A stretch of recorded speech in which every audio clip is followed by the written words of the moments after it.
Welcome everyone to today's resource pop-up. So resource pop-ups are little short 30-minute webinars to really support implementation for staff development on a new resource. And so today we are going to focus on implementing the Division for Early Childhood, or DEC, better known as practice improvement tools.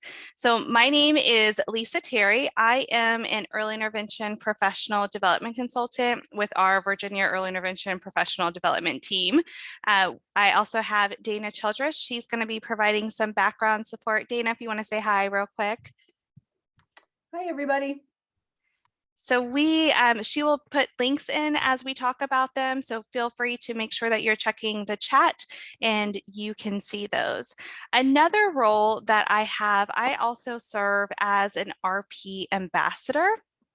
And so my role there is to really help advocate and bring awareness and really support the dissemination of the DEC recommended practices. If you have not heard of the DEC recommended practices, no worries, we will go over those. But let's go over some tools. So we're going to use Zoom today. Probably after this year, a lot of people are a lot more familiar with using Zoom. We'll really utilize the chat box. If you guys have any questions, I will monitor that. Dana will also help me monitor that. So feel free to type any questions that you may have into chat or comments throughout. Also, the participant box, there is on the next slide, I'll ask you to raise your hand. And you can do that by clicking on the participant box. If you kind of hover on the bottom, you'll see that toolbar pop up, and you can click on participants and you'll see everybody that's here with us, and you'll see a raise your hand option as well. So feel free to make sure that you do that. And then we will also sorry, I'm just moving things around really quick. We'll be recording today too. And again, this will get posted as well. So let's go ahead and get started. So I'm going to go ahead and ask you to raise your hand, or if you guys want to take your videos off and just show your video, feel free to do that as well. But raise your hand if you have ever heard of the DEC recommended practices. Let me scroll through and see if I see anyone's video popping up. Okay. Great. So it looks like a few of you have already heard of the DEC recommended practices. So we're going to talk about what DEC is. We'll talk about the DEC recommended practices just to give those who have not heard of it a little bit more background information. So DEC, or the Division of Early Childhood, they really work on promoting policies and evidence-based practices that support families and really enhance the optimal development of children, young children from birth to 8 that are at risk or have developmental delays. It is also an international membership, so you can join that membership. It's very similar to 0 to 3. What I personally really love about DEC is the focus on young children with developmental delays. I think that because they have such a specific focus, that all of the resources and all of the trainings and everything that they offer really are geared towards early intervention too. So if you want to know more about that, you can also find out more on DEC's website. They also offer 2 community practice groups that might also be of interest to you. You do not need to be a member in order to join those community practice groups, but there is one for service coordinators, and then there's also one for early intervention. So if you want more information on that, you can visit their site, or if you need any more information, feel free to contact me too. So let's talk about the DEC recommended practices. So what are the DEC recommended practices? This was really an initiative to really help bridge that gap between research and practice. We often know that that's really the gap that we often see that people may really struggle with in the field, is really bridging that. And so the DEC recommended practices really offer some support, and they offer that guidance to help bridge that gap. And they're also offering guidance to families too, and that do have young children with any developmental delays or disabilities too. They were actually first developed in 1991. When they initially were developed, the purpose was really to support the new field of early intervention. and special education. And as time has progressed in the late 1990s, that's really when they started undertaking a huge initiative to really revise the DEC recommended practice and really establish that evidence base. And so they really did an extensive review of literature to make sure that it was really focused on evidence-based practices. And then more recently, through the collaborative work, Sharon Jones, you said, I feel old. It's been a long time, right? Yes. And then through the recent work with the Early Childhood Technical Assistance Center, or ECTA, as you may have heard it before, that's when these practices have really been revised and updated. And now we are here with this new set of practices. If you have not heard of ECTA before, ECTA really supports Part C and also Section 619 programs. They're really focused on developing high early intervention and preschool education services. They look at the local implementation of evidence-based practice, and they really want to focus on enhancing outcomes as well for young children with disabilities and their families. And so the purpose of the recommended practice is really to provide that guidance for practitioners and their families as well. There are 8 different domains that the DEC recommended practices are broken into. So we have leadership, assessment, environment, family, instruction, interaction, teaming and collaboration, and transition. And we'll actually go over, I'll show you some examples of that once I share my screen and we get to that point. And these are all great practices to also make sure that we're including in pre-service as well as in-service professional development too. Okay, so let's go on. I'm going to give you an example of a practice. So this is assessment 2, where practitioners work as a team with the family and other professionals to gather assessment information. So I want you to read that and just type in chat, like what really stands out to you when you read that recommended practice?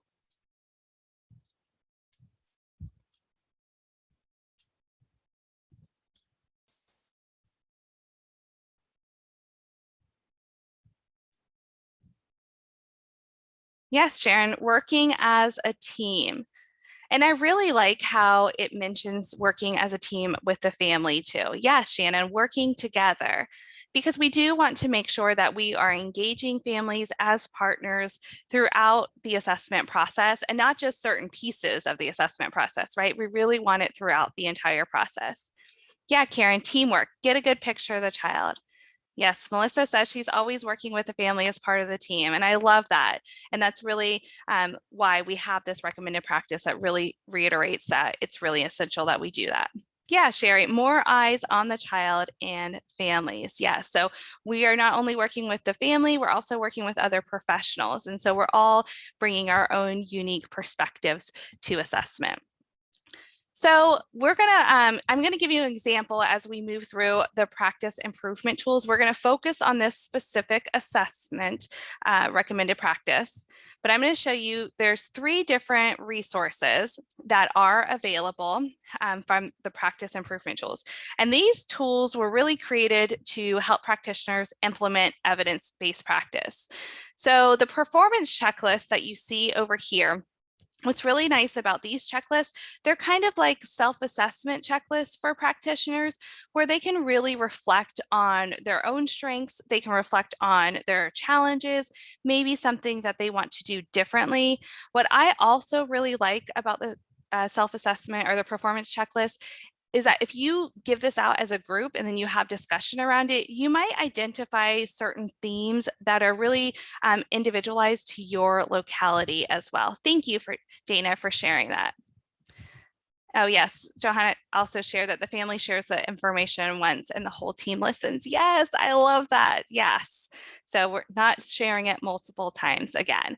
And so these performance checklists, you can identify any kind of themes that are going on in your locality, but then once you do identify that need, then that might be an area of focus that you provide specific professional development on that topic. And so that might be your focus for your next staff meeting. So that's a great way to really think about those performance checklists. You can also give them to staff before supervision and have them complete, and then you can have discussions with them at your supervision meetings. Another resource is a practice guide for practitioners. What's really nice about this, the practice guide will actually give a description. It also offers a video of the guide, and then it gives specific strategies to really support this recommended practice, as well as a scenario. Sometimes the scenario might not necessarily fit to your audience, and if it doesn't, feel free to tweak it and just use your own scenario too. And so these are just some examples. Down here, you'll see what recommended practices are aligned with this practice guide. So for example, this one aligns with recommended practice assessment 1, 2, 4, 5, 6, 7, and 11. So it's really nice that it kind of lays it out for you. Then the next practice guide is the one for families. And this is a great tool to use with families, to share information with them, to have conversations with them, and just to provide them a little bit more information. So for example, this one is partnering with your child's assessment team members. I'm going to go ahead and move over so we can start pulling these up and you can get a deeper look at them. So I'm switching screens on you for a minute. So I'm going to start here first on the DEC recommended practices. This is really their website that will have all of their resources related to the DEC recommended practices here. So for example, if you were to click the DEC recommended practices here, it's going to pull up the document slowly, but it'll pull up the document and you can go through each of the recommended practices. It has all of the 8 domains on here. So there's a good leadership one. So those of you that are in a supervisor role, these are the recommended practices for leadership. So this might be something that you might be interested in checking out too. And then the assessment ones that we talked about. So for example, another assessment is practitioners work with the family to identify family preferences for assessment processes. And so this is really talking about what is a family's preference, where would they like to hold the assessment, who would they like to be involved, what time of the day, and really being flexible to their needs. And you can see there's 11 different recommended practices just under assessment.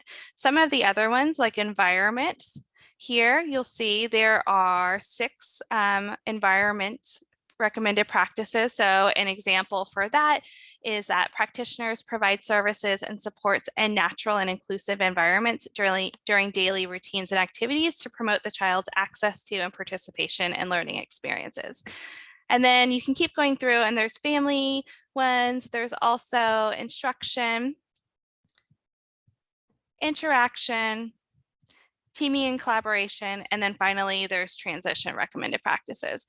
So that's a great tool. Now, let's say that you are not really sure, like, what exactly does that mean, or what does that look like?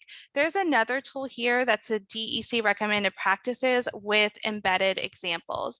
So if you were to click here, this is going to give you specific examples of what that practice might look like. There's going to be an early intervention example, as well as a special education early preschool example. So let's go to A2, the one that we were talking about before.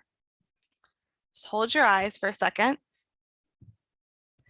Okay, so again, that's practitioners work as a team with the family and other professionals to gather assessment information. So this might be a physical therapist and an early childhood special educator making a home visit together to assess the child in a familiar setting and within familiar activities. So these are just some examples, and so it's really nice that it gives you the embedded descriptions. Then the next resource that I want to share with you. So in your professional development plan that I sent out the handout to for the login details, you all should have a copy of that as well. But what you could do is you could choose which recommended practice you want, and then you could visit the practice improvement tools. And I really like the layout of this page because it's the master product list. And so you'll see it has each of the domains. Again, here's leadership. You will not see a specific checklist for each leadership recommended practice. Some of them are kind of mixed together with other ones, but these are leadership ones. So again, if you're in a leadership, you might want to go ahead and check these out. This might be a good self-assessment checklist for you to go ahead and complete. And then we have the assessment. So we're going to focus on the examples for, again, assessment 2, engaging families as partners and their child's checklist. So I'm going to pull this one up first.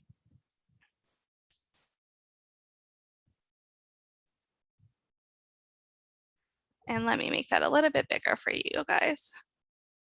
Okay, so each of the performance checklists are going to have these descriptions here. And then as the practitioners go through it, they're going to check seldom, some of the time, as often, most of the time, and then they can kind of write their own little comments over here. So again, this is great for them to really think about how they are putting that into practice. So for example, number 2 says, explain to the family the purpose of an assessment and how the results will be used. So really how they're describing it, how often are they doing this?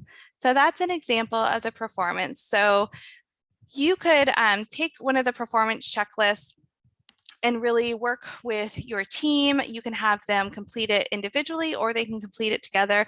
But again, on the resources and the plan that I sent you, it really talks about having them complete it. And then you're going to reflect back as a group and talk about what are their strengths, what were their challenges, and then really what is it that they want to do differently. And then if you identify any kind of common themes, then make sure that you're just following up on that.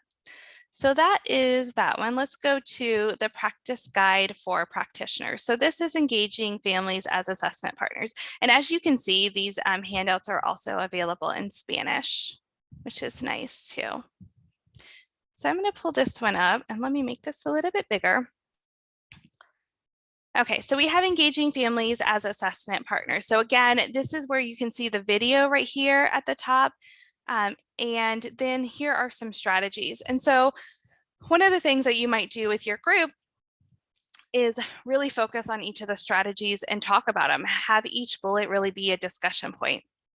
So for example, you might talk about the first bullet, explain to the family that the purpose of an assessment is to identify a child's ability in everyday activities, to make decisions about a child's eligibility for early intervention services, to develop an individual plan for the child, and to monitor child progress.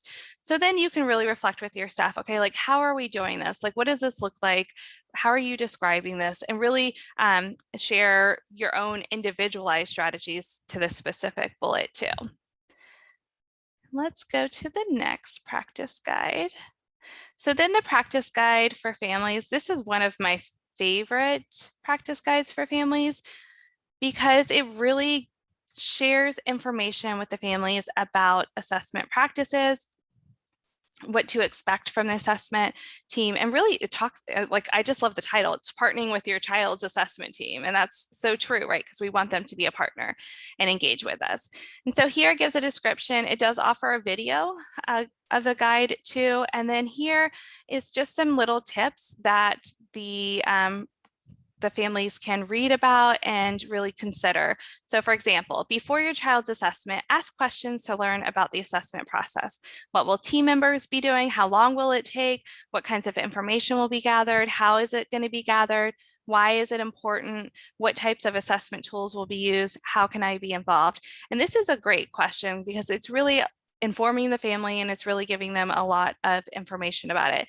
So then you can think about this tool and you can think about, talk with your staff about them, have them read this over. How can we share this information with families?